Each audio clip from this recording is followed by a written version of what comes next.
নমস্কার, কেমন আছেন সবাই? আজকে সোমবার, তো আমাদের নিরামিষ। আজকে পটল রান্না করলাম, না মাছ দিয়ে না আলু দিয়ে, একটা সম্পূর্ণ নতুন পদ্ধতিতে।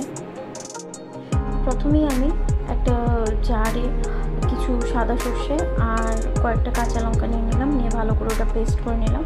আর এদিকে আলাদা একটা বাটিতে হলুদ গুঁড়ো, লঙ্কার গুঁড়ো আর জিরে গুঁড়ো ভালো করে মিক্স করে ওটাতে জল দিয়ে খুব ভালো করে একটা পেস্টের মতো বানিয়ে নিলাম। তারপর পটলগুলো আমি গোটাই কেটেছিলাম, তো উপর নিচে একটু চেরা দিয়ে নিয়েছিলাম। তো ওগুলোকে আমি হলুদ নুন দিয়ে ভালো করে আগে শ্যালো ফ্রাই করে নিলাম, একটু লাল লাল করে। ফ্রাইটা আমি ঢাকনা দিয়ে করেছি যাতে তাড়াতাড়ি হয়ে যায়। আমি এখানে একটু নুনও দিয়ে নিচ্ছি।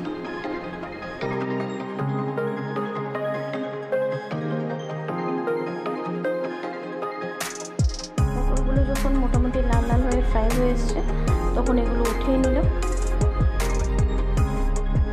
এবার সেই প্যানেই আমি সর্ষের তেল দিয়ে ওটার মধ্যে দিয়ে দিলাম কিছু কালো জিরা আর কয়েকটা চেরা কাঁচা লঙ্কা।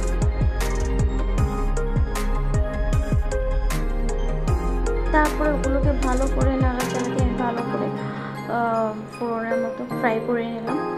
ওগুলোকে ভালো করে ফ্রাই করার পর ওটাতে দিয়ে দিলাম আমি ওই যে বাটিতে মশলাটা বানিয়ে রেখেছিলাম, মশলার পেস্টটা, গুঁড়ো মশলার পেস্টটা, সেটা ওটা দিয়ে ভালো করে ওটাকে ভাজা করে নিলাম। করে ওটার মধ্যে মশলা ধোয়া জলটাও দিয়ে দিয়েছি, দিয়ে আরও ভালো করে ভাজা করে নিয়েছি।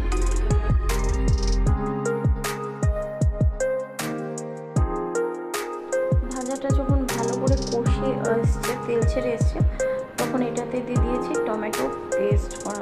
আগে আমি টমেটোটা পেস্ট করে রেখেছিলাম, তো ওই টমেটো পেস্টটা আমি দিয়ে দিয়েছি।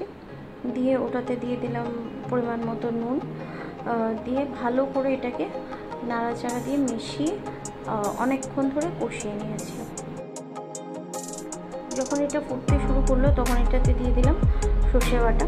প্রথমে 1 চামচ দিয়েছি, দিয়ে ভালো করে নাড়াচাড়া দিয়ে আমার মনে হলো একটু কম হয়েছে। তারপর আমি আরেক চামচ সর্ষে বাটা দিয়েছি, দিয়ে ওটাকে ভালো করে নাড়াচাড়া করে মিশিয়ে ওটাকে ঢাকা দিয়ে আবার ভালো করে ফ্রাই হতে বসিয়ে দিয়েছি। এখন ঢাকা তুলে মোটামুটি ফ্রাই হয়ে এসছে, তখন আমি এটাতে দিয়ে দিলাম পরিমাণ মতো জলটা দিয়ে এটাকে ভালো করে নাড়াচাড়া দিয়ে আবার ভালো করে মিশিয়ে দিলাম। তারপর এটাকে ঢাকা দিয়ে দিলাম যতক্ষণ না জলটা ফুট ধরলো। জলটা যখন ফুটতে শুরু করলো, তখন দিয়ে দিলাম পটলগুলো।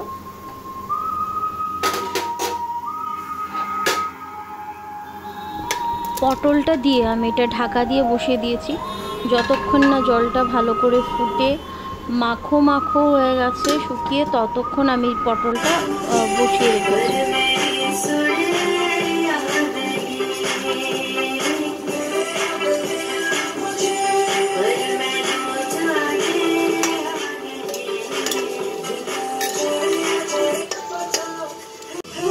পটলটা যখন ভালো করে মাখা মাখা হয়ে এসছে, তখন আমি এটা নামিয়ে নিয়েছি। গরম ভাতে অসাধারণ একটা খেতে হয় এই নিরামিষ সর্ষে পটলটা। হতেই পারে যে অনেকেই রেসিপিটা জানো, কিন্তু যদি আমারটা দেখে কেউ নতুন জানতে পেরেছো, তাহলে এটা অবশ্যই ট্রাই করে দেখতে পারো, কারণ কি খেতে এটা সত্যিই খুব অসাধারণ। ভিডিওটা এখানেই শেষ করছি। সবাই ভালো থেকো, সুস্থ থেকো, দেখা হবে পরের ভিডিওতে। টাটা।